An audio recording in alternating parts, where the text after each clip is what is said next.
Oi aí pessoal, tudo bem? Bom, a aula de hoje vai se concentrar nesse livro aqui chamado Antologia Poética do nosso maravilhoso poeta Carlos Drummond de Andrade, tá ok? Quando a gente faz estudos do Drummond no colégio, a gente costuma falar que o Drummond ele pode ser classificado de várias maneiras. Tem uma classificação filosófica que fala mais ou menos assim: o Drummond é um ser que questiona o mundo o tempo inteiro. Então o estar no mundo é uma marca drummondiana. Tá ok?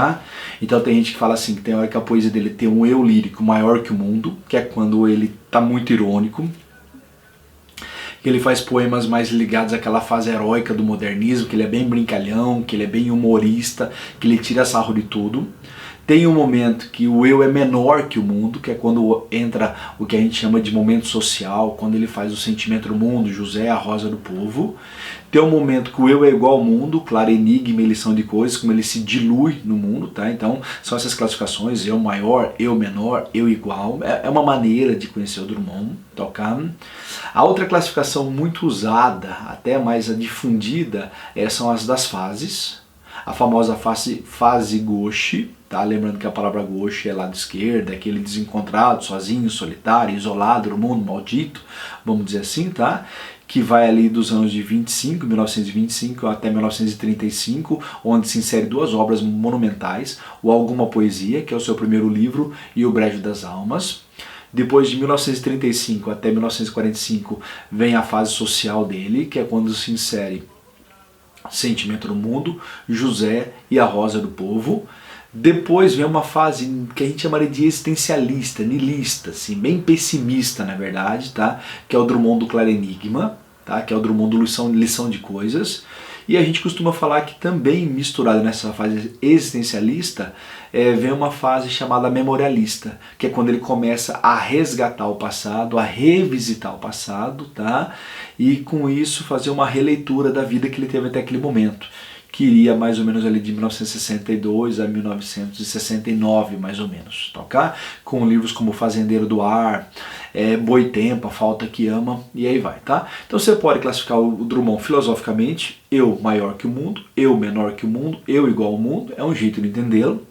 Há uma maneira de classificá-lo por fase gauche, a irônica, fase social, a de participação, da solidariedade, tá? A do medo daquele momento de guerra.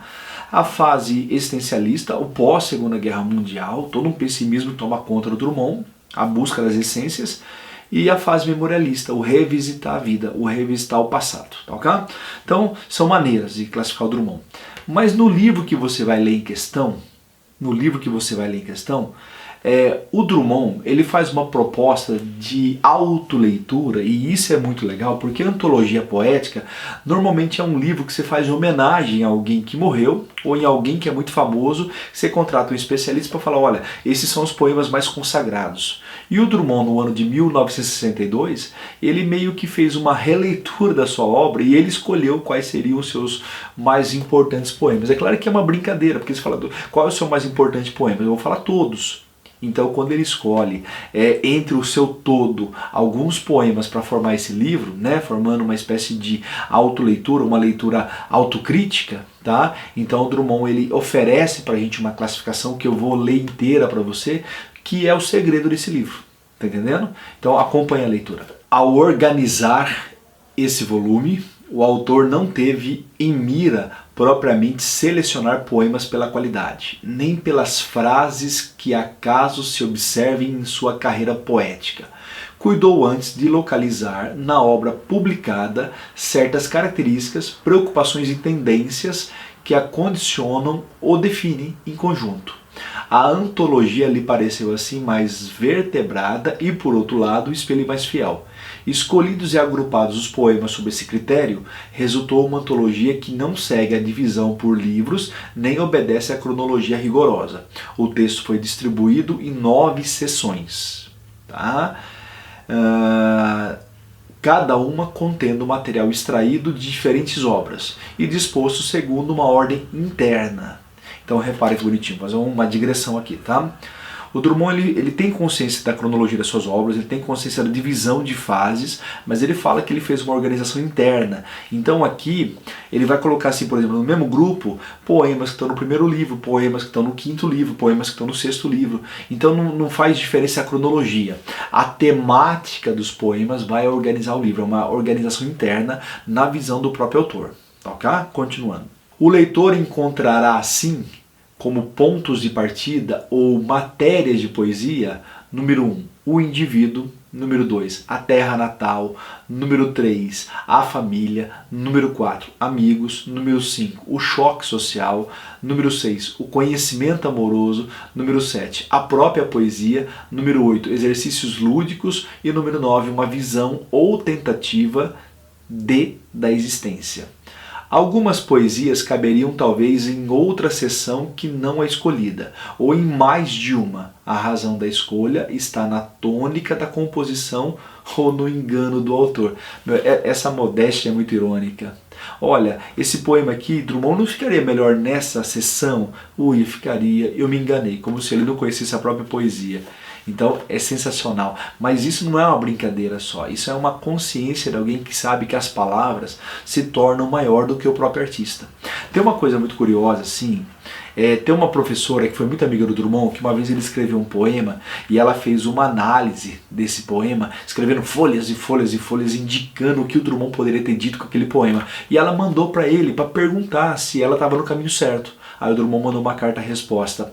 Olha, eu não pensei em nada disso quando eu escrevi esse poema, mas é tão bonito o que você está falando que eu vou adotar como verdade. Então o Drummond nesse momento, ele não está sendo assim irônico em relação, olha gente, eu vou me enganar com a minha poesia. Não, ele está sendo consciente de que a poesia às vezes é maior do que aquele que a escreveu. Ok?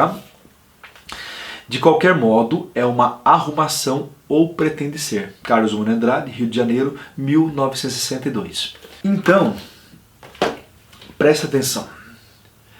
Você tem um livro que, segundo o próprio autor, ele divide em 9 seções. Então eu vou repetir, que a gente vai pegar aquele caderninho para anotar, tá? A divisão drummondiana, segundo o próprio Drummond, tá?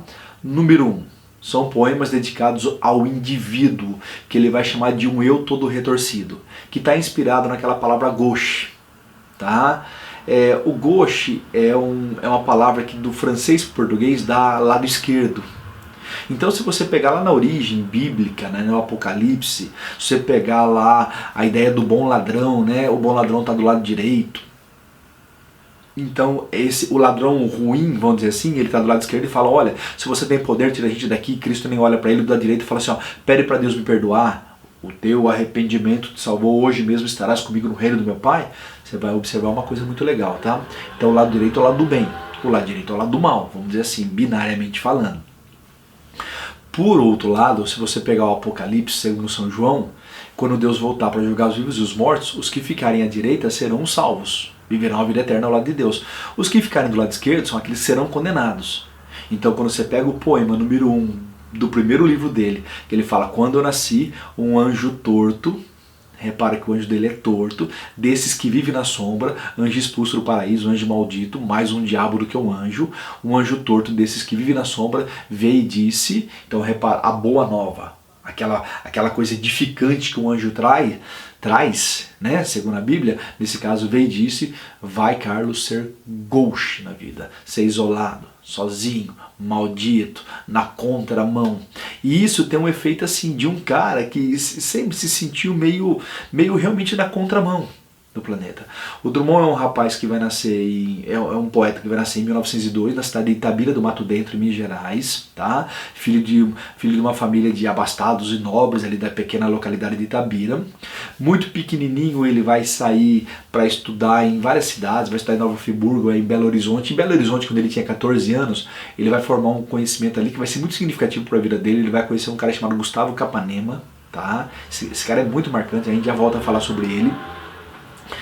Aí em 1919 o Drummond vai estudar num colégio de jesuítas que ele vai ser expulso, acusado de insubordinação mental por uma briga que ele teve com um professor de português, pasmem, tá? Ele até fala num depoimento que ali ele perdeu muito assim a fé na humanidade, ele perdeu muita esperança em todo mundo, muito do pessimismo que vai marcar a poesia dele nasce dessa ruptura, assim, que virou um trauma nele, mas ao mesmo tempo ele fala que foi ali que ele ganhou vida, ele ganhou ódio.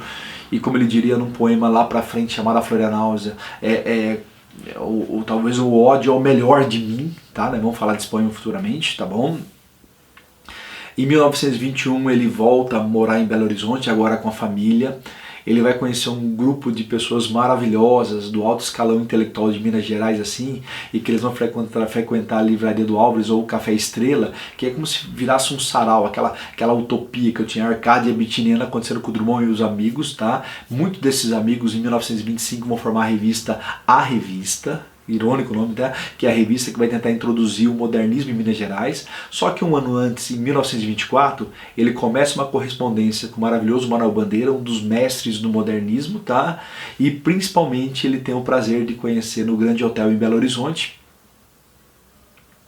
Drummond, vai conhecer Mário de Andrade, Oswald de Andrade, só pelo sobrenome todo mundo se entornou, toca aqui, toca aqui, toca aqui. Junto com ele estava um poeta francês chamado Blaise Cendrars e a menina maravilhosa, maior pintora do modernismo brasileiro, Tarsila do Amaral. E quando ele foi se apresentar, que ele trocou endereços, né, que seria o grupinho de WhatsApp ali, imagina o grupinho dos Andrades do WhatsApp, imagina que sensacional, tá? Essa brincadeira de trocar endereços fez com que ele se correspondesse com Manuel Bandeira, com Oswald de Andrade e com Mário de Andrade. Nesse caso, principalmente com Mário, que virou um orientador. Se você pegar o primeiro livro do Drummond, de 1930, que reúne poemas de 25 a 30, você vai ter uma dedicatória ao Mário de Andrade, que foi uma espécie de mentor dele na formação do modernismo. Que é quando Drummond dialogou com o anti-academicismo, com as vanguardas europeias, com a ideia do verso livre, da linguagem coloquial, com a ideia do poema pílula, do poema paródia, do poema minuto, com a ideia da busca da brasilidade, com a ideia da ruptura da literatura acadêmica. E aí que a gente volta àquela palavra gauche. Porque se por um lado o gauche é o isolado, é o maldito, é o sozinho, que se encaixa nesse menino tímido, expulso do colégio e tudo mais, por outro lado o gauche é uma postura modernista maravilhosa. Todo mundo da direita é o pessoal concentrado em seguir as regras de Deus, ou seja, é o pessoal acadêmico, metaforicamente falando, literatura. Então quando você se coloca como gauche, é como diria, por exemplo, o Raul Seixas naquela música famosa: eu prefiro ser essa metamorfose ambulante do que ter aquela velha opinião formada sobre tudo. Então essa velha opinião formada sobre tudo seria o conservadorismo, os acadêmicos, os parnasianos no caso. E ser essa metamorfose ambulante, ir na contramão, caminhar contra o vento, segundo Caetano Veloso, tá? Seria ser o gauche, aquele que escolhe um ponto de partida que não é o aceito socialmente. Vamos entender uma coisa, por exemplo, assim, tá? Se você chegar na sua casa e falar assim, olha, eu quero ser poeta, você sabe que os olhares vão ser assim, os mais silenciosos e eu diria perdidos no tempo e no espaço possível até alguém falar, olha, o importante é ser feliz, né? Como eu brinco, né? O curso de letras, o curso da felicidade, fazer poesia, então, né? O próprio Paulo Leminski lá no Futuro, ele fala, né? A poesia é um inutensílio, né? Você vai querer ganhar dinheiro, é mais fácil ganhar dinheiro vendendo banana no meio da rua do que fazendo poesia. Então quem escolhe fazer poesia, de uma certa maneira, já é o marginal, já está na contramão do capitalismo, já é um gauche. Porque todo mundo espera de você o quê? Por exemplo, o Drummond, enquanto universitário, ele se formou em odontologia e farmácia. Começou em 23 o curso, terminou em 26, mas nunca exerceu, porque não agradava. Mas ele fez aquilo que se esperava de um rapaz que estudou em colégios particulares. O diploma, o jaleco branco, aquela coisa de deixar o pai orgulhoso. Mas repara, não deixava ele feliz. Ele escolhe a literatura, ele escolhe a redação, ele trabalha como professor, ele trabalha como redator. O Drummond vai viver de escrever. Sabe? Ele é um profissional, ele escolheu isso. E grande parte das suas primeiras obras foram publicadas com a ajuda de amigos, 300 exemplares aqui, 150 ali, nunca para vender comercialmente, mas pelo prazer de escrever na verdade. Tá? Então o gauche traz no Drummond esse indivíduo, um eu todo retorcido. Sabe? Todo mundo gostaria que eu fosse assim, mas eu vejo o mundo assado. Todo mundo queria que eu me conformasse, mas eu não me conformo. Todo mundo gostaria que eu seguisse a moda, mas eu não sigo. Então esse indivíduo, esse gauche, marca a primeira seção do livro Antologia Poética. Tá? Logo na sequência, todo indivíduo, pensa, uma biografia, nasce em algum lugar, dentro de alguma família. Tanto que a seção número 2 é a seção A Terra Natal, que ele vai chamar assim como subtítulo, Uma Província Esta. E é claro que ele vai falar muito de Itabira. A gente vai fazer a leitura de 2 poemas que falam de Itabira, tá? Mas ao mesmo tempo ele vai falar muito de Minas Gerais. Ele vai falar das cidades que ele viveu. Friburgo, Nova Friburgo, Rio de Janeiro, mas principalmente, tá? A terra natal dele é Minas Gerais, ele é um mineiro. Tá? E principalmente dentro de Minas Gerais, de tudo que ele vai falar e que ele viveu, Itabira é o tema principal. Então é uma sessão muito fácil de entender por causa dessa famosa Itabira. Tá, okay? Quando você vai para a sessão número 3, você tem a família, que ele chama de a família que me dei. Então aí entra uma espécie de autobiografia, porque ele vai falar o quê? Do pai, vai falar da mãe, vai falar dos irmãos, foram 14 no total. Tá? Claro que o Drummond não conheceu a maioria, que a maioria morreu antes dele completar 3 anos, na verdade. Tá?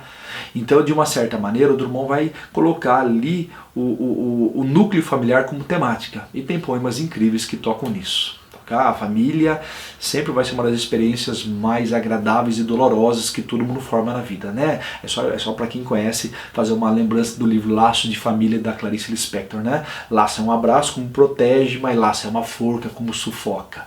O paradoxo familiar maravilhoso, tá? E se você é um indivíduo que nasce em algum lugar, dentro de alguma família, lentamente você vai formando amigos ao longo da sua vida. E o Drummond, na sessão número 4, ele dedica aos amigos, que ele chama de cantar de amigos, que é quando ele faz poemas, por exemplo, ao Mário de Andrade, ao Manuel Bandeira, ao Drummond, ao Portinari, que são amigos que ele teve, amigos reais. Só que ao mesmo tempo ele faz poemas ao Charlie Chaplin, porque ele considera amigo todo artista que de uma certa maneira teve uma espécie de postura como a dele, porque o Chaplin foi um gauche, o Carlito é um gauche, é o cara que riu, debochou de todo o capitalismo, de toda aquela barbárie dos anos 30 e 40 no mundo, assim. De uma certa maneira, através do cinema e da arte, ele levou uma esperança, um riso para todo mundo, tá? Então, considerar o Charlie Chaplin um amigo poético está dentro de uma perspectiva drummondiana, tá? Os amigos reais e os amigos poéticos, vamos dizer assim. E aí todo mundo que passa por essa formação, onde você nasceu, que família você nasceu, os amigos que você formou, aí vem o lance do choque social, que é quando você passa a ter consciência do mundo que você vive, das desigualdades, das misérias, dos medos, e essa coisa que o poeta tem de amar a humanidade, e como o amor é doloroso, como de repente o amor é amargo, tanto que ele vai intitular de Amar Amaro, né? A experiência de amar a humanidade e como é doloroso, de repente, como poeta que você acredita, porque o Drummond levava muito a sério a ideia de escrever. A ideia de escrever para o Drummond não era um passatempo, não é o cara da inspiração, ele nega a inspiração. O Drummond é um cara anti-metafísico, é um cara anti-religioso. O Drummond é um cara assim, que acredita naquilo que a racionalidade lhe deu, a conquista da palavra. Tá? Tanto que uma das principais marcas do Drummond ao longo da sua carreira, e isso está nesse livro aqui, é a metalinguagem. Então poemas que falam constantemente, isso vai estar numa sessão particular que a gente vai trabalhar, mas constantemente a consciência de alguém que fala, ou eu conquisto a linguagem, ou eu não posso escrever. A minha vida, a minha biografia, a minha dor, o meu sofrimento não interessa, isso não é poesia. É o como você escreve que vira poesia. E o como é uma conquista que você tem. E é claro que o choque social nasce de uma consciência de um homem que olha para o mundo, de repente está aí o eu maior que o mundo, Rio, o eu menor, eu não dou conta dos problemas do mundo, o eu que busca uma essência que se iguala ao mundo, tá? Mas esse eu que constantemente analisa os problemas sociais e que percebe que de repente escrever, ter essa paixão, ter essa sensibilidade, ter essa afetividade pelo ser humano e pelo mundo é doloroso demais de vez em quando, tá? É uma das partes mais assim pessimistas do Drummond, mais ligado a um desencanto, apesar da contínua crença do poder da palavra, de que acredita-se que escrever pode contribuir para mudar o mundo, tá ok? Choque social.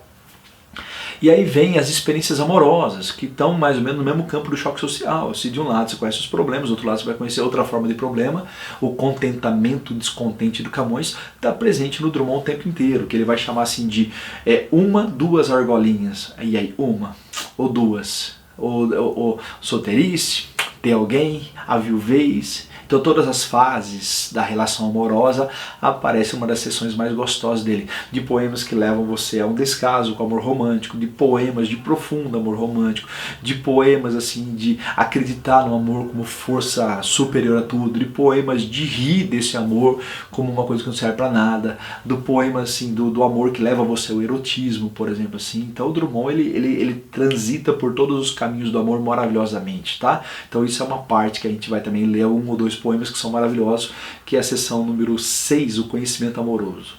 Aí, pensa bem, você Nasceu em algum lugar, de uma família, formou seus amigos, ganhou consciência social, ganhou experiência amorosa, então você está formando uma bagagem. Então é hora de escolher o seu caminho. E a sessão número 7 é justamente o quê? A própria poesia. Então é hora de você aprender a trabalhar com aquilo que te sustenta, te alimenta, seja física, fisiologicamente, ou seja, de uma certa maneira, na alma. Então o Drummond dedica uma sessão inteira a uma coisa que ele chama de poesia contemplada, que a gente vai chamar de metalinguagem. É a força do ato de escrever, é o poder da palavra e os caminhos que te levam à conquista da palavra. Momento drummondiano maravilhoso que se iguala muito ao Machado de Assis na composição que o Machado tem em livros como Memórias Póstumas ou Dom Casmurro, de levar o leitor a perceber de repente os bastidores ou a formação da escrita literária. O Drummond ele se dedica muito a isso, tá? 7ª sessão, a poesia contemplada, X e metalinguagem, ok? 8ª sessão, já que agora você aprendeu a dominar a palavra, brinque com elas. Se divirta com elas. Olha o nome da parte. Exercícios lúdicos na praça de convites. Tá lá a palavra, tá lá, vai lá, brinca com ela, tá? Faz o que você quer com ela. Então o Drummond nesse momento ele faz uns experimentalismos linguísticos maravilhosos, mostrando o domínio que ele adquiriu da linguagem. Muito legal, tá ok? Parte número 9 e última sessão. Uma visão ou tentativa da existência, que ele vai chamar de tentativa de exploração e de interpretação do estar no mundo. Ou seja, de uma certa maneira, aonde que ele termina na essência do que foi a sua obra completa. O eu versus o mundo e a tentativa de entender o que é estar nesse mundo. A tentativa de um Ghosh entender onde que ele se encaixa no mundo que ele não se encaixa. Aonde que a visão afetiva e sensível dele no mundo que às vezes é marcado pela monstruosidade, pela perversidade, pelo interesse, pelo capitalismo, pelo descaso, pela alienação, como que uma pessoa pode sobreviver num mundo que dá tanta dor?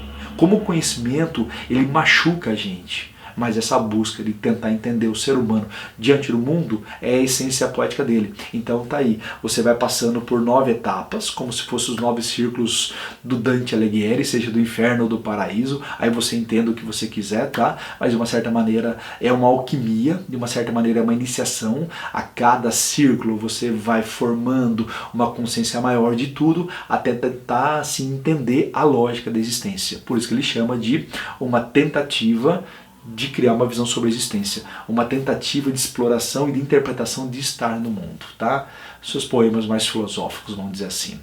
Então, meus queridos, tendo a consciência dessa divisão, tá?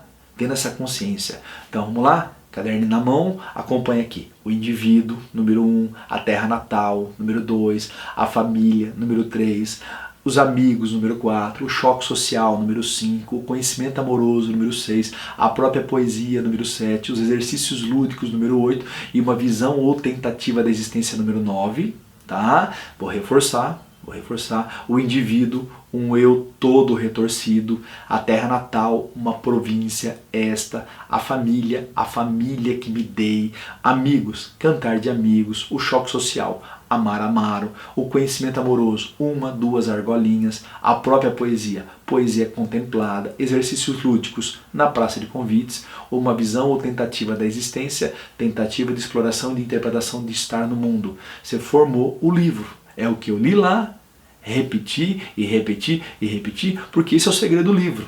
E a partir de agora, o que nós temos que fazer para dar conta desse livro, tá? O Drummond, vamos lá.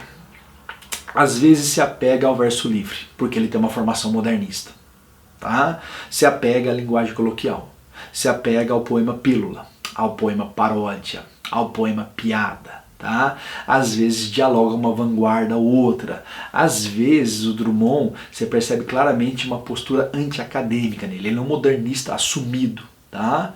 Mas isso não vai impedir o Drummond de trilhar o caminho acadêmico, isso não vai impedir o Drummond de trilhar um caminho clássico. Você vai encontrar muitos sonetos decassílabos no Drummond. Você vai encontrar poesias de um vocabulário eruditíssimo, assim, que foge totalmente da busca da linguagem coloquial do modernismo. Então o Drummond é o poeta de tudo, de todos os estilos. O Drummond é aquilo que o Manuel Bandeira uma vez falou. Um poeta de verdade é o poeta que navega nas águas quentes do modernismo, mas nas águas congeladas das formas fixas dos modelos acadêmicos. E o Drummond, sem medo de experimentar, porque para ele a escrita é uma profissão, então ele tinha que aprender tudo para dominar tudo, ele se tornou qualificado em tudo. É claro que tem horas assim que quando ele vai para a poesia mais de forma fixa, mais conservadora, mais acadêmica, ele mesmo fala que quando ele se sente tolhido, porque parece que arrancaram o verso e o ritmo dele. Então é claro que ele tem uma preferência muito grande pela proposta do modernismo, pelo seu próprio ritmo, pelo seu próprio tamanho de métrica e tudo mais, tá? Mas de um cara que vai ter um humor muito grande, uma ironia muito grande, uma visão pessimista muito grande, ele é muito machadiano. Você poderia falar que o Drummond é uma espécie de Machado de Assis da poesia, vamos dizer assim, tá? Muita metalinguagem, isso é fundamental de você entender, tá? E essa busca da essência humana. Então, o que nos resta fazer é fazer uma boa leitura de alguns poemas do Drummond. Muito poema eu vou ler completo. Alguns, eu vou ler alguns trechos iniciais só para você entender os núcleos narrativos de cada parte, tá? Então me acompanhe, por favor. Primeira sessão, o Eu Touro Retorcido. E olha o poema que está na abertura. Esse poema é o poema de abertura do primeiro livro dele, Alguma Poesia. E vamos lembrar? Toda vez que um poeta organiza um livro, geralmente o primeiro poema é o quê? É uma espécie de profissão de fé, é uma espécie de caminho literário para compreender o resto da sua obra, tá? Quando nasci, um anjo torto desses que vive na sombra disse: vai, Carlos, ser ghost na vida. O famoso ghost, tá? As casas espiam os homens que correm atrás de mulheres, a tarde talvez fosse azul, não houvesse tantos desejos. Repara que da primeira estrofe em primeira pessoa, eu passo por uma estrofe em terceira pessoa, de um anjo e sua maldição ao eu lírico, eu passo para casas que espiam. Nós temos aqui uma figura de linguagem maravilhosa, que é a prosopopeia, a metonímia, tá? Você tem a prosopopeia porque você torna um ser inanimado animado, as casas espiam, tá? Só que não são as casas que espiam, são as pessoas que espiam pela casa, mas vamos lá, tá? Espia os homens, então o erotismo, o desejo, que marca o ser humano, essa coisa do orgasmo, essa busca constante, tá? Do lado animalesco. O bonde passa cheio de pernas, pernas brancas, pretas, amarelas. Para que tanta perna, meu Deus, pergunta meu coração, porém meus olhos não perguntam nada. O elemento modernista, o bonde, o elemento da modernidade, a multidão, para que tantas pernas? Uma linguagem modernista, brancas, pretas, amarelas, sem vírgula, sem interrupção, porque está tudo misturado. Essa miscigenação maravilhosa que forma o Brasil. Agora repare a angústia do eu lírico diante do mundo marcado pela multidão, pela modernidade. Sabe? Para que tanta perna? Para que tanto gente no mundo? Qual a lógica disso? Então essa busca, eu diria assim, incessante de tentar entender o mundo é uma marca do Drummond, tá ok? O homem atrás do bigode é sério, simples e forte, quase não conversa, tem poucos, raros amigos. O homem atrás dos óculos e do bigode. Repara, ele sai de novo de uma estrofe em primeira pessoa, para que tanta perna, pergunta meu coração. E ele vai com uma estrofe em terceira pessoa, que pode ser essa coisa fragmentada. Isso é um poema cubista, tá? Esse é um poema fragmentado. São 7 estrofes que não se encontram. Cada estrofe é uma face, como se fosse um Picasso pintando alguém com 7 faces, ou 7 olhares, tá? E aí tem uma coisa muito legal, que quando ele vai para essa estrofe em terceira, pode ser assim, ele analisando alguém no bonde, ou ele sendo analisado por alguém no bonde, porque uma coisa é como eu vejo, e outra coisa é como me vem. Talvez alguém que me olha fala assim, olha que pessoa, cara, forte, olha que pessoa resolvida, e de repente como me vejo, olha que carência, olha que dor, olha que fragilidade. Uma coisa é a ideia que nós passamos da gente, outra coisa é o que nós somos. Entre a minha essência e minha aparência, às vezes a distância é muito grande, tá? Uma coisa é como eu analiso os outros, talvez uma coisa é como o outro se sente. Então Drummond brinca de mostrar essa fragmentação no olhar na busca de uma tentativa de entender o mundo. Tá? Repara que é um poema que poderia estar naquela coisa de uma visão ou tentativa da existência, mas que ele encaixa no indivíduo, porque nessa coisa temática do eu, enquanto analista do mundo. Tá? Próxima estrofe. Meu Deus, por que me abandonaste se sabias que eu não era Deus, se sabias que eu era um fraco? Então repara, eu saio de uma estrofe que o homem é sério, simples e forte, para um homem desesperado, carente, pedindo ajuda para Deus, e numa paródia da fala de Cristo na hora que ele está morrendo, Pai, por que me abandonastes? Cristo tem uma vantagem, ele tem a consciência que ele vai ressuscitar porque ele é o Filho de Deus, ele é o eterno, tá? Mundo, mundo, vasto mundo, Se eu me chamasse Raimundo, seria uma rima, não seria uma solução. Mundo, mundo, vasto mundo, mais vasto é meu coração. Repara, mundo rima com Raimundo e está embutido no mundo. Cara, a pessoa tem o seu mundo. Rimam, mas não resolve nada. Então a poesia não é uma busca de rima. A poesia não é uma busca só da forma. É uma busca do conteúdo, senão não resolve nada. Tá? E mais vasto é meu coração, tá ligado àquela primeira fase dele, Ghost, do tipo assim, olhar com uma certa ironia pro mundo. Sou muito maior do que tudo isso, tá? Tem uma brincadeira. Porém, essa brincadeira que ele dá uma dimensão maior, lá vai na última estrofe cair para uma dimensão menor. Eu não devia te dizer, mas essa lua, mas esse conhaque, botam a gente comovido como o diabo. E repara, será que é uma coisa negativa ou será que é uma coisa positiva? Porque repara que ele só tem um lirismo movimentado pelo conhaque.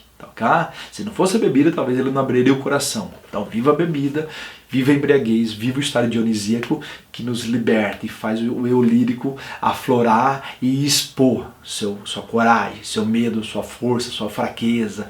Todo ser humano ele é múltiplo. Tem um poeta muito genial que surge no início do século XX em Portugal, que ele cria heterônimos, que é o Fernando Pessoa. Seus heterônimos mais famosos, Álvaro de Campos, Ricardo Reis, Alberto Caeiros, que dão uma dimensão de como um poeta se cria múltiplo para tentar nos explicar essa competência do homem moderno fragmentado e como de repente o homem que é fragmentado ele pode ter uma faceta muito forte, mas ele pode ter uma faceta muito fraca. Ele pode ser o cara assim que olha o mundo com menosprezo, mas pode de repente ser menosprezado pelo mundo.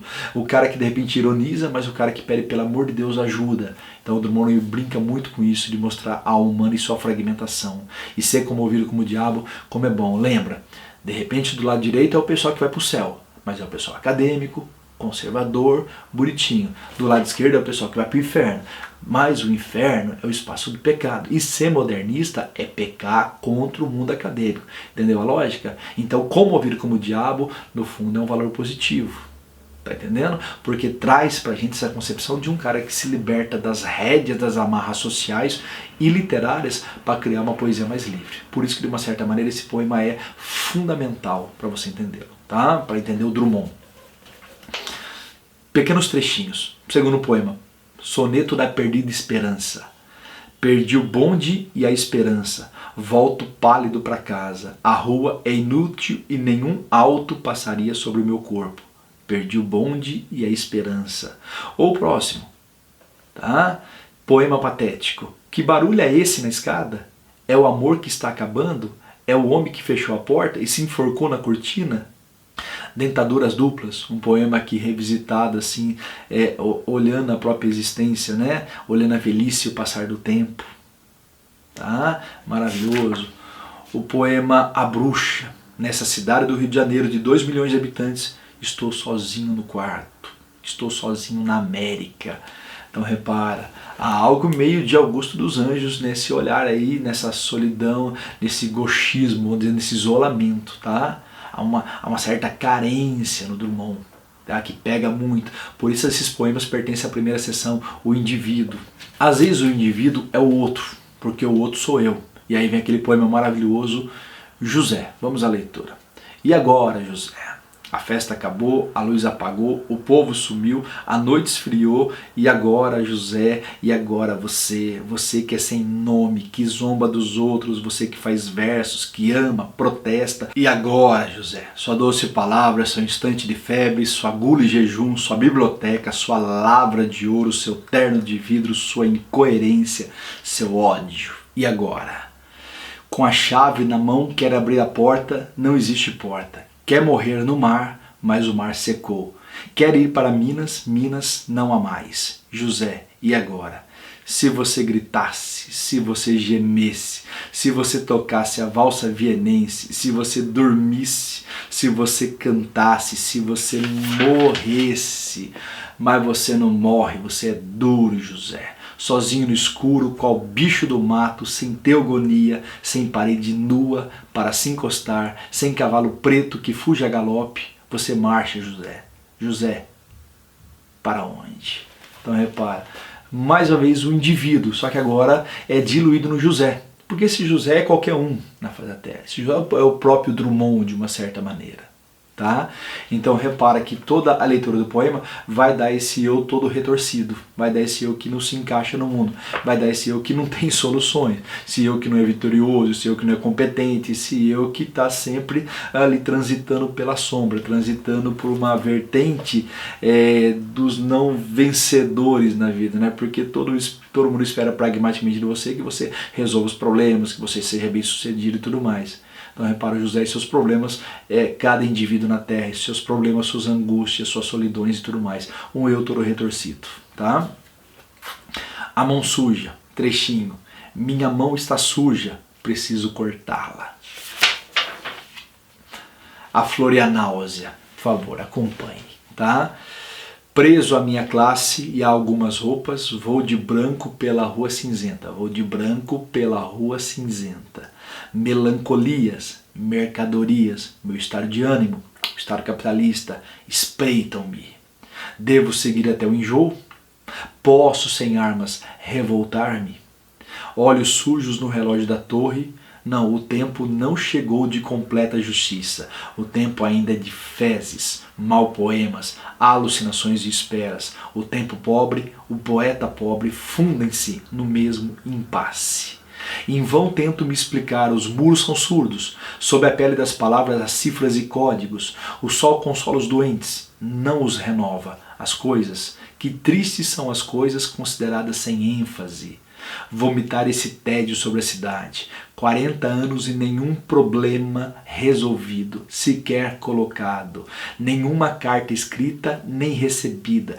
Todos os homens voltam para casa, estão menos livres, mas levam jornais. E soletram o mundo sabendo que o perdem.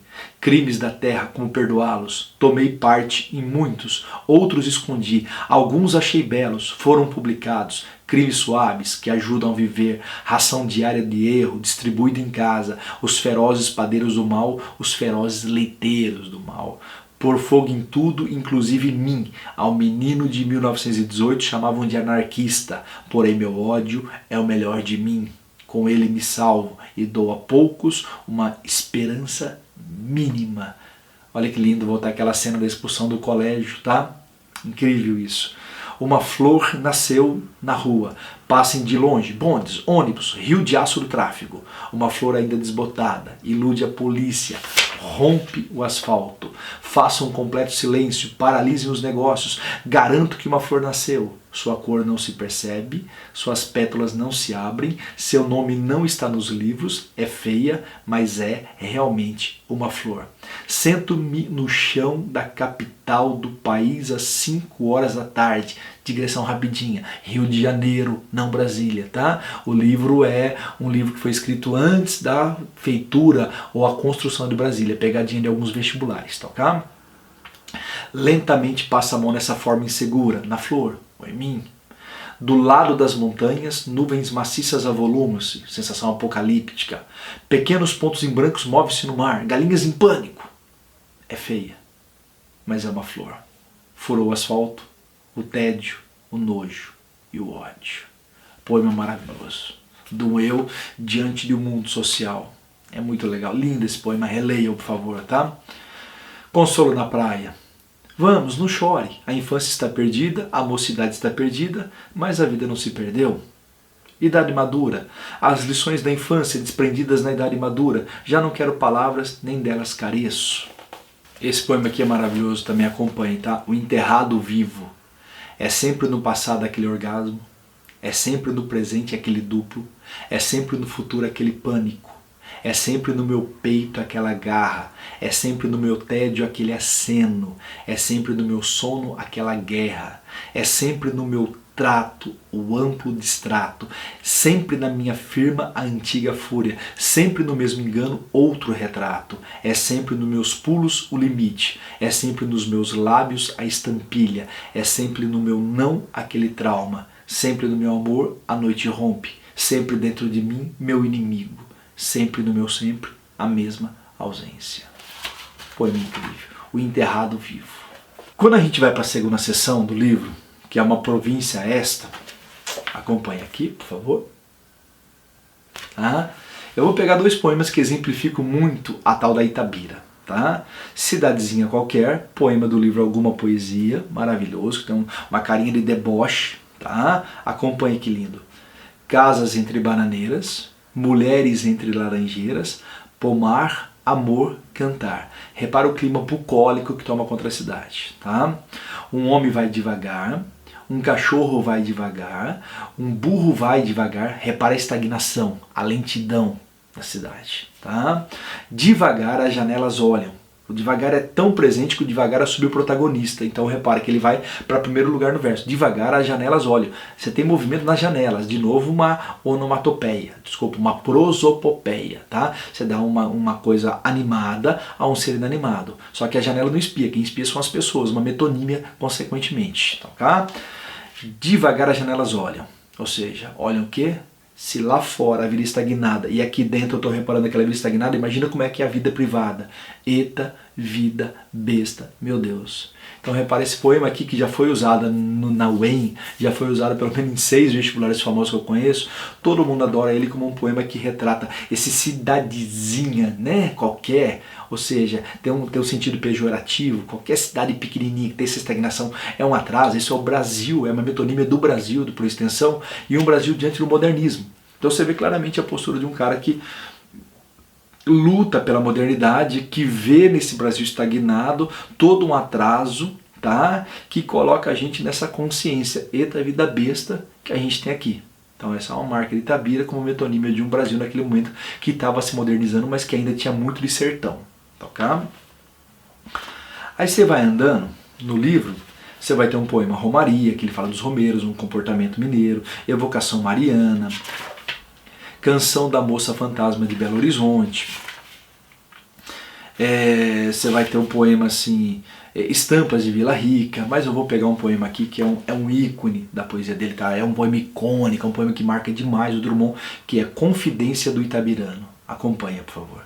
Há alguns anos vivi em Itabira, principalmente nasci em Itabira. Por isso sou triste, orgulhoso, de ferro. 90% de ferro nas calçadas, 80% de ferro nas almas. E esse alinhamento do que na vida é porosidade e comunicação, a vontade de amar que me paralisa o trabalho, vem de Itabiras, de suas noites brancas, sem mulheres e sem horizontes. E o hábito de sofrer que tanto me diverte é doce herança itabirana.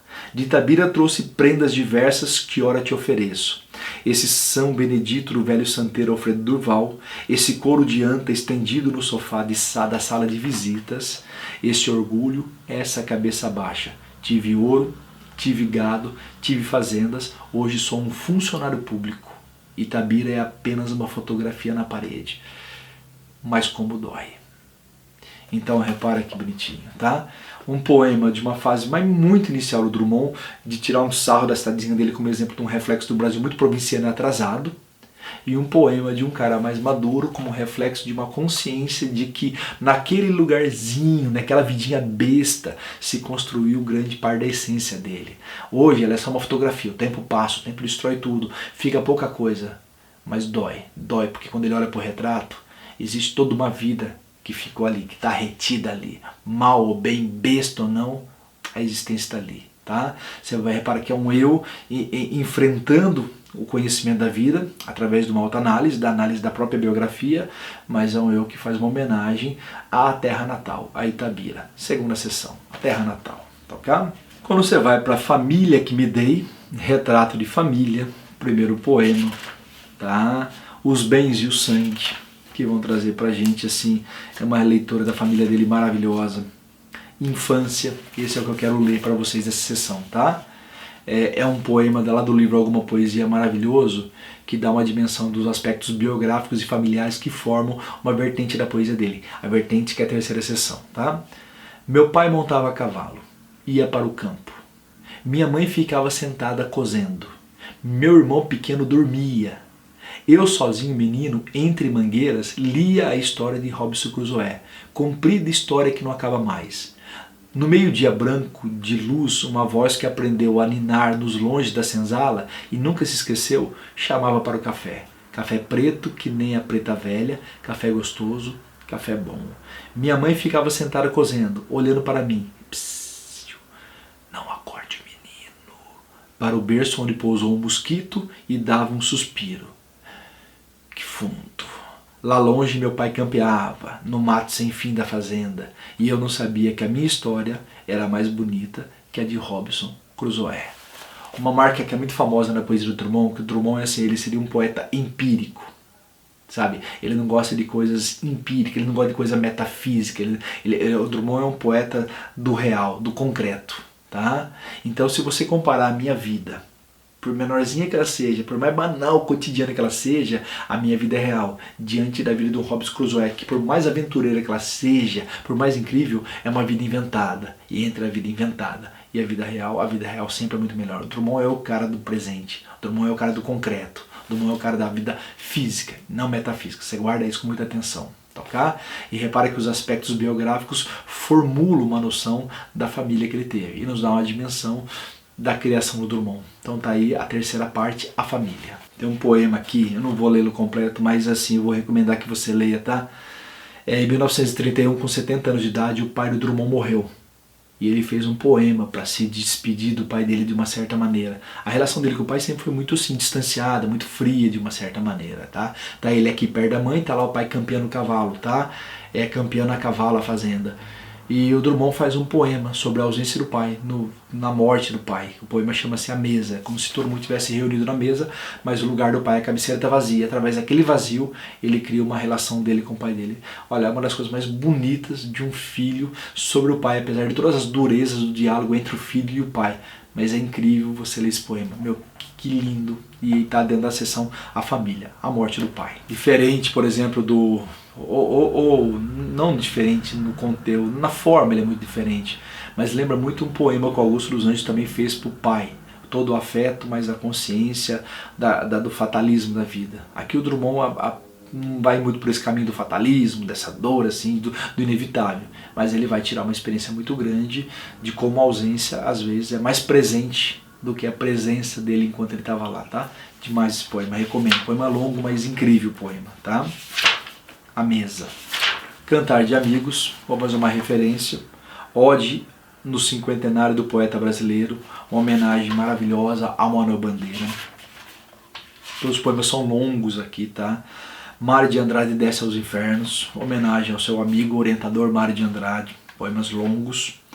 Viagem de Américo Facó, um amigo dele. Conhecimento de Jorge de Lima, um amigo poético dele. A Mão, maravilhoso, olha que lindo o início, tá? Entre o cafezal e o sonho, o garoto pinta uma estrela dourada na parede da capela, e nada mais resiste à mão pintora. A mão cresce e pinta, o que não é para ser pintado, mas sofrido. A mão está sempre compondo, modo murmurando, o que escapou à fadiga da criação. Incrível, uma homenagem ao menino de Brodowski, o nosso maravilhoso Cândido Portinari. Ele faz uma homenagem à pintura do Portinari, uma homenagem ao Portinari. Incrível esse poema, a mão pintora. Tá? Canto ao Homem do Povo, Charlie Chaplin. Como eu falo, ele e o Chaplin não foram amigos pessoais, mas foram amigos de arte. Tá? Então, Cantar de Amigos. Todos os poemas aqui são muito longos, tá? São discursos. E se você considera amigo, nada como você ter poemas longos para você mostrar a importância que seus amigos tiveram para você. Isso é muito significativo. Você entender o tamanho do poema em relação ao conteúdo e a declaração que ele faz aos amigos. Amar, Amaro. Aquela coisa assim do choque social. A ideia de repente, como enfrentar o mundo é doloroso. Tá? Eu vou pegar aqui o sentimento do mundo. Tenho apenas duas mãos e o sentimento do mundo. Mas estou cheio de escravos, minhas lembranças escorrem e o corpo transige na confluência do amor. Maravilhoso. Ou o poema Lembrança do Mundo Antigo, ou Elegia 1938, Mãos Dadas, esse eu quero ler completo, tá? Não serei o poeta de mundo caduco, repara, o passado não me interessa mais, tá? Também não cantarei o mundo futuro, o Drummond é o cara do presente.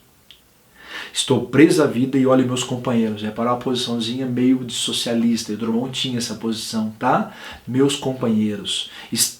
tão taciturnos, preocupados, mas nutrem grandes esperanças, e entre eles considera a enorme realidade. O presente é tão grande, não nos afastemos muito, vamos de mãos dadas. Não serei o cantor de uma mulher, de uma história, não direi os suspiros ao anoitecer, a paisagem vista da janela, não distribuirei entorpecentes ou cartas de suicida, não fugirei para ilhas, nem serei raptado por serafins. O tempo é minha matéria, o tempo presente, os homens presentes, a vida presente. Isso aí é uma declaração da temática do Drummond, o mundo presente. Apesar do seu medo, apesar da sua dor, apesar de tudo que ele oferece, que apavora, sabe, eu estou preso à vida, e apesar de estar taciturno como os meus companheiros, eu acredito na esperança que a gente pode construir um mundo melhor. Tá? Esse poema é maravilhoso.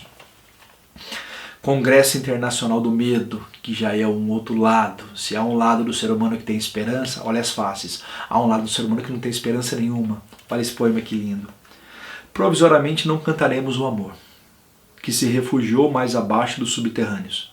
Cantaremos o medo, que esteriliza os abraços. Não cantaremos o ódio, porque esse não existe. Existe apenas o medo. Nosso pai e nosso companheiro, o medo grande dos sertões, dos mares, dos desertos, o medo dos soldados, o medo das mães, o medo das igrejas. Cantaremos o medo dos ditadores, o medo dos democratas. Cantaremos o medo da morte e o medo de depois da morte. Depois morreremos de medo e sobre nossos túmulos nascerão flores amarelas e medrosas. Repara. Se há alguém que acredita, que tem esperança, há alguém que não tem esperança nenhuma. Você fala, mas que incoerente. Não. São as várias faces que o ser humano tem para enfrentar esse mundo. Entenda isso, tá? Então enfrentar o mundo, às vezes, é nutrido de esperança. Eu acredito, o amar. Às vezes é nutrido de um amargor, o amar amaro. Entenda isso. Essa é a parte, o choque social. Muita gente considera essa fase do Drummond, essa fase social, a melhor fase dele, que é muito legal, tá? É mais um poema dessa fase. Os ombros suportam o mundo. Só o comecinho, só os 2 primeiros versos para você ver o grau de insatisfação com esse momento, né? Então quando você pega assim, ó, chega um tempo em que não se diz mais meu Deus. Tempo de absoluta depuração. Tempo em que não se diz mais meu amor, porque o amor resultou inútil, e os olhos não choram, e as mãos tecem apenas o rude trabalho, e o coração está seco. Tá? Então essa fase do amar, assim, né, essa fase do choque social, ela é muito forte. Né? Eu falo assim, preferida dos críticos, preferida dos leitores. Tá? Esse Drummond social, que assim ele ficou conhecido nacionalmente. Claro que, como ele mesmo divide a poesia dele em 9 partes, assim, então ele não se limita a uma coisa só, mas é essa parte em especial que ele diz mais, tá? Tem um poema aqui muito bom, chamado A Morte do Leiteiro, que eu vou fazer uma leitura para você também, tá? Morte do Leiteiro, dedicado a Ciro Novaes, tá? Há pouco leite no país, é preciso entregá-lo cedo. Há muita sede no país, é preciso entregá-lo cedo. Então repara, é entregar o leite ou entregar o país, tá? Então você vê que são poemas que estão ligados assim a uma fase durante a Guerra Mundial, durante o Estado Novo. É muito marcante o diálogo do Drummond com esse momento da história, seja brasileiro ou mundial, esse momento marcado pelo medo, esse momento marcado pela opressão, esse momento marcado assim, eu diria, até pela falta de expectativa e de esperança, pela alienação social. Então isso percorre demais, mas eu falo, principalmente o medo. Tá? O medo é uma das palavras que aparece mais no Drummond. A palavra noite aparece constantemente no Drummond como sinal do medo, como sinal assim, da opressão. E ele gosta muito da ideia da palavra aurora, que é a ideia do amanhecer, que sempre traz a ideia de que depois de uma noite, quando vem a aurora, ou seja, depois de uma opressão ou depois do medo, vem a esperança. Então no Drummond, as palavras noite e aurora, elas acabam virando uma espécie de antítese do medo e da esperança, da ideia assim, da opressão e da utopia, vamos dizer assim. Esse poema vai mostrar um pouco disso pra gente, tá? Há no país uma legenda que ladrão se mata com tiro. Então o moço que é leiteiro, de madrugada com sua lata, sai correndo e distribuindo leite bom para gente ruim. sua lata, suas garrafas, seus sapatos de borracha, vão dizendo aos homens no sono que alguém acordou cedinho e veio do último subúrbio trazer o leite mais frio e mais alvo da melhor vaca para todos criarem força na luta brava da cidade. Na mão a garrafa branca não tem tempo de dizer as coisas que lhe atribuo.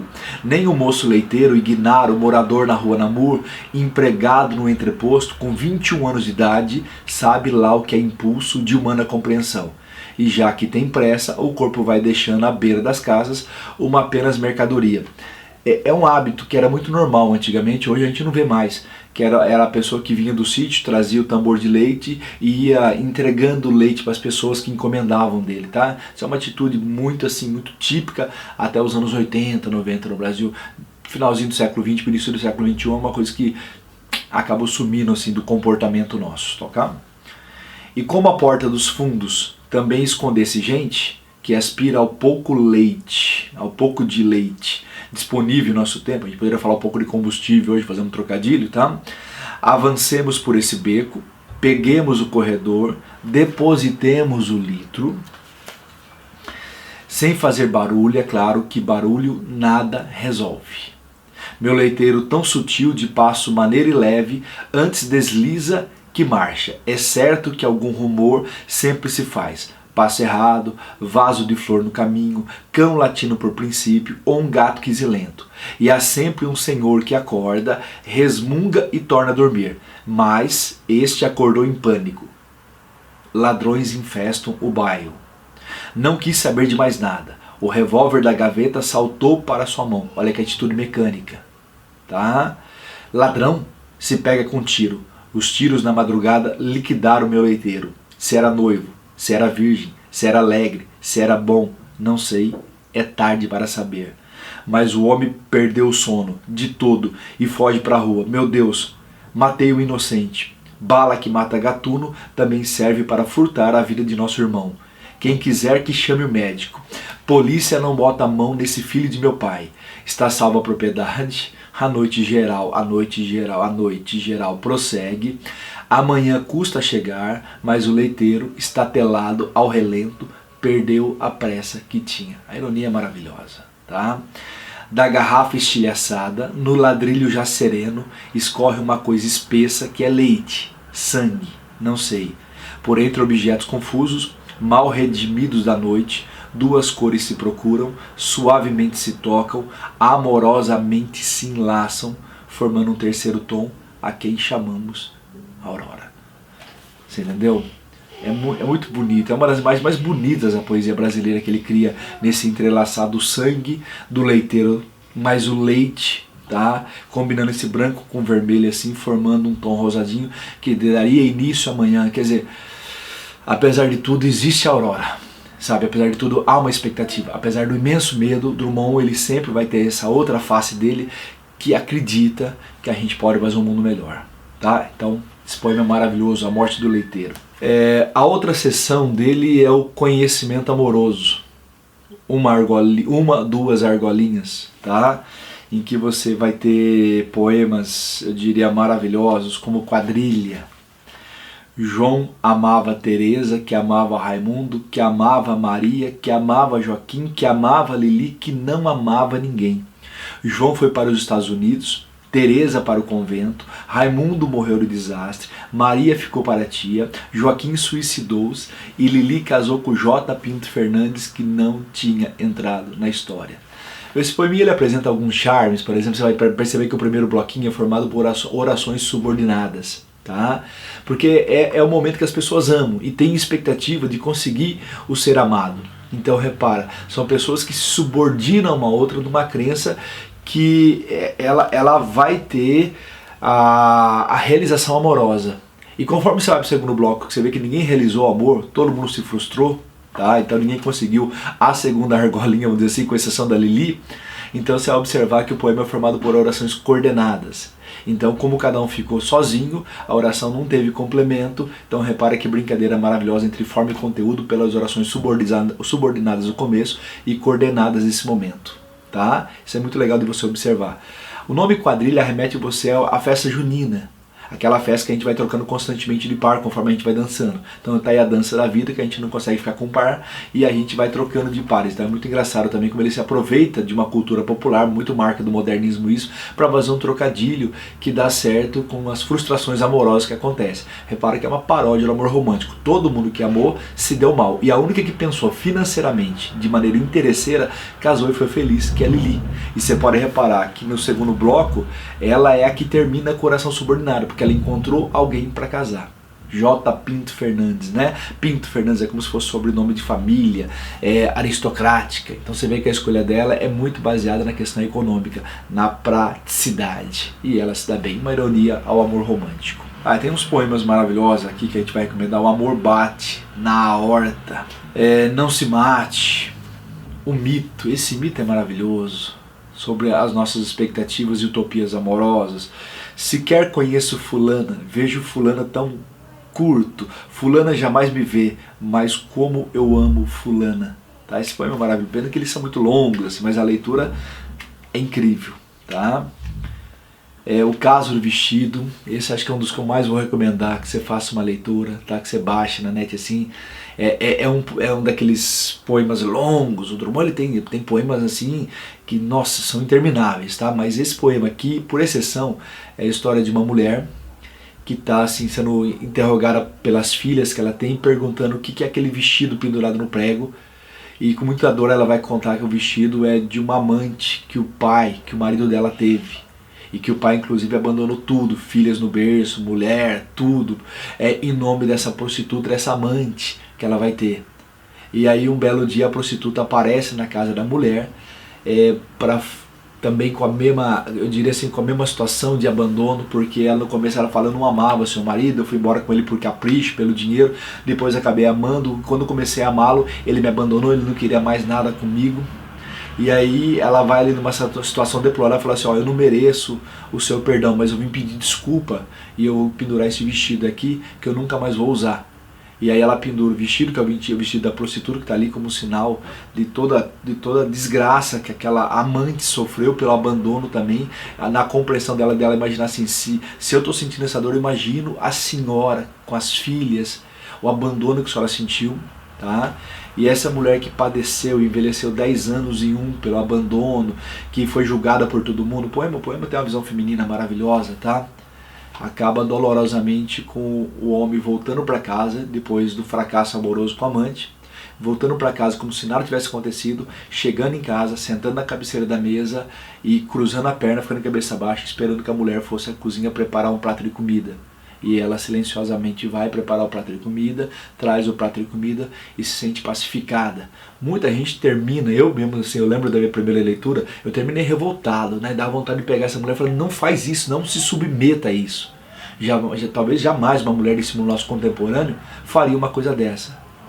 Mas naquele momento, sabe, uma coisa assim, esse livro está no livro A Rosa do Povo, que fala sobre a Segunda Guerra Mundial, e há vários tipos de guerras, há a guerra dos políticos, mas essas guerras particulares, que às vezes são mais dolorosas, e até onde iria uma pessoa pela defesa da sua pátria, ou no caso a defesa da sua família, tá?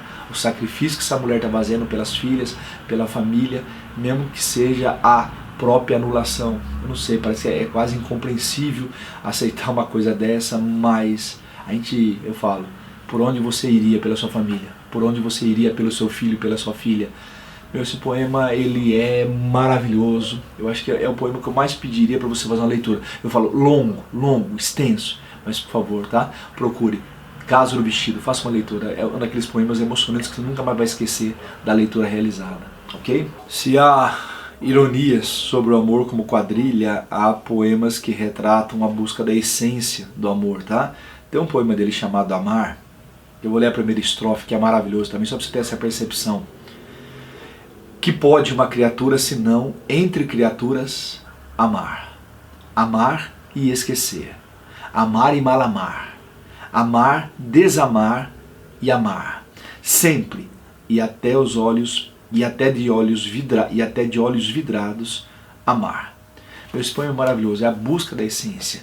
É como se de repente o Drummond, já numa fase mais madura da vida dele, ele entendesse, né? Isso está ligado lá àquela fase que a gente chama de existencialista, ele entendesse que apesar dos homens e apesar das dores do mundo, existe sentimento pelo qual talvez a vida ainda tenha uma lógica e pelo qual vale buscar uma explicação para ele, vale buscar um entendimento sobre ele.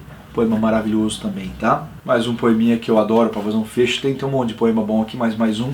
Memória. Amar o perdido, deixa confundido esse coração.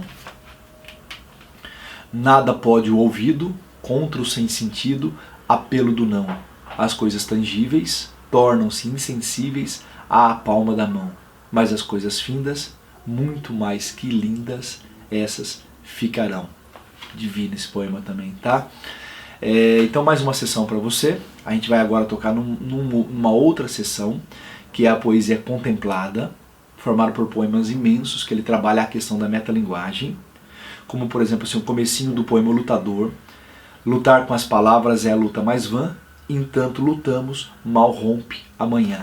Isso aqui eu lembro, foi uma frase de uma camiseta de letras do meu curso, tá?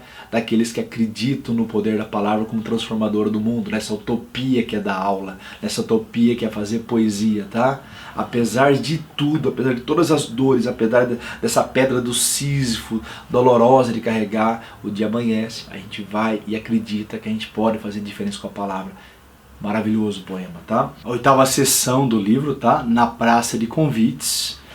Nos sugere essa ideia de um Drummond que se dá ao luxo, né, de brincar com as palavras, já que ele passou pela sessão 7, que seria a metalinguagem, a própria poesia, o papel do poeta, o papel da poesia, a conquista da linguagem. O poema que a gente apresentou, A Procura da Poesia, ele é o definidor da mentalidade do Drummond em relação ao fazer poético, tá? Então, já que uma vez você trouxe a chave, então você domina, você pode entrar no reino das palavras, então se divirta com elas. Então na Praça do Convites apresenta alguns poemas curtinhos, é a menor seção do livro, tá? Em que ele permite algumas brincadeiras como essas aqui, por exemplo. Ó, sinal de apito. Um silvo breve, atenção, siga. 2 silvos breves, pare. Um silvo breve à noite, acenda a lanterna. Um silvo longo, diminua a marcha. Um silvo longo e breve, motoristas apostos. A esse sinal, todos os motoristas tomam lugar nos seus veículos para movimentá-los imediatamente. Você vai observar, você vai ler o poema, e o poema ele é cheio assim, de uma leitura comum. Você vai passar desapercebido. Só que aí o Drummond ele brinca com essa coisa de como a gente está tão mecanizado, né, nesse mundo que nos mecaniza, esse mundo mecânico, né, que a gente obedece em ordem sem questionar. Você pode observar que vai ter um absurdo no meio da leitura do poema, que você nem prestou atenção, mas que faz toda a diferença. E se você observar o verso número 5, você vai observar que ele fala um silvo longo e breve. Então não tem como um apito ser longo e breve simultaneamente. Ou ele é longo ou ele é breve. Só que você vai observar, talvez você esteja fazendo uma cara agora de que eu não tinha observado isso, nem prestei atenção. Como a gente está mecanizado nesse mundo. Então esse brincar com as palavras, esse brincar com a mecanização da leitura, passa pra gente um pouquinho desse momento na Praça de Convites. Você pega esse poema aqui, olha só os trocadilhos, tá? Olha só a brincadeira com as palavras. Os materiais da vida. DRLS, interrogação, nem sei como pronunciar isso. Lê pra você ver. Faço meu amor em vidrotil. Nossos coitos são de modern fold. Até que a lança de interflex vipax nos separe, em clavilux. Camabel, Camabel, o vale ecoa sobre o vazio de Ondalite, a noite asfáltica, PLKX. Repara que brincadeira sonora maravilhosa. Então, esse momento do livro está ligado muito a isso, essas brincadeiras com as palavras, essa mecanização da leitura. Ok? Muito bonitinho. Simples essa parte. E indo para a última parte, nós temos a parte chamada tentativa de exploração e de interpretação do estar no mundo. Ok? E aqui a gente começa a leitura com o famoso no meio do caminho. No meio do caminho tinha uma pedra. Tinha uma pedra no meio do caminho. Tinha uma pedra. No meio do caminho tinha uma pedra. Nunca me esquecerei desse acontecimento na vida de minhas retinas tão fatigadas. Nunca me esquecerei que no meio do caminho tinha uma pedra no meio do caminho tinha uma pedra. Esse poema aqui ele tem uma história famosa, que ele foi publicado na revista de Antropofagia, que era do Oswald de Andrade, em 1928. Ele vai ser talvez um dos maiores, se não o maior escândalo poético daquele momento, tá? Para quem conhecia bem a linguagem do poema, percebia que ela estava cheia de erros gramaticais. Deveria ser, no meio do caminho havia uma pedra, e não tinha. Esse uso indevido da língua, que está ligado à ideia anti-acadêmica do modernismo, era uma proposta do poema de repente, ironizar, parodiar a linguagem culta acadêmica, que jamais cometeria esse erro. Ao mesmo tempo, o verso remete você ao início da Divina Comédia. No meio do caminho da minha vida, me encontrava perdido, da reta via por uma selva obscura. Então isso é o início da Divina Comédia do Dante Alighieri. E no meio do caminho tinha pedra. Então ter essa pedra no meio do caminho é uma metáfora para você entender que a poesia ela pode nascer de qualquer coisa, da pedra.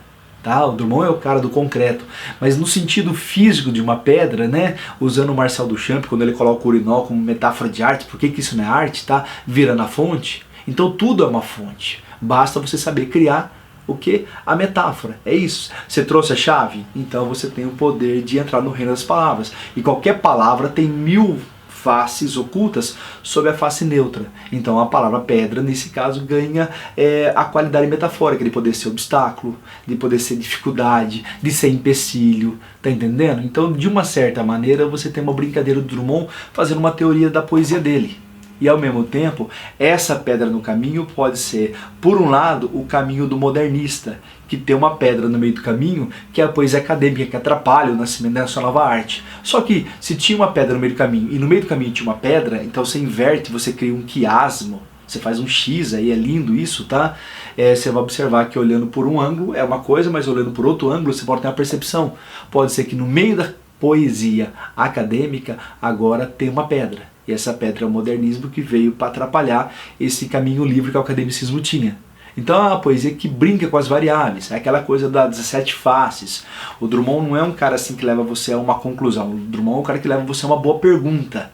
E há as várias possibilidades de respostas, mas nunca uma resposta define a vida. É o cubismo, com a sua fragmentação. Então isso vira uma marca do Drummond que é muito legal. Tá?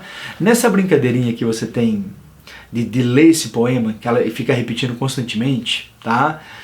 Um poeta parnasiano que está sendo ironizado aqui é o Olavo Bilac. O Olavo Bilac é um especialista em fazer quiasmo, esse X no meio da poesia.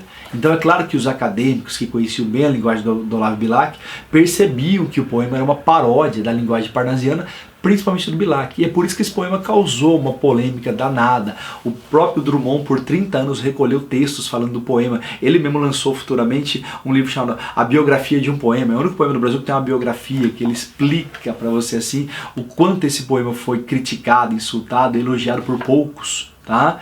Causando essa polêmica. Agora, é como se eu falasse, você quer entrar na UEM, você quer entrar na FUVEST, quer entrar em qualquer vestibular. Então no meio do caminho tem o vestibular. E você tem que saber lidar com essa pedra, esse obstáculo, para vencer esse caminho. Não tem caminho fácil, não tem caminho reto, não tem caminho assim que de repente dá a tranquilidade de não ter que enfrentar alguma coisa para conquistar alguma coisa que é seu. Então é um poema filosófico nesse de tentar entender a existência humana. É muito legal esse poema, tá? Outro poema que eu gosto muito aqui desse livro é um poema que eu vou pegar um pedaço dele assim, porque ele é muito longo, mas eu quero que você entenda, tá? Ele chama A Máquina do Mundo. Só o comecinho, tá?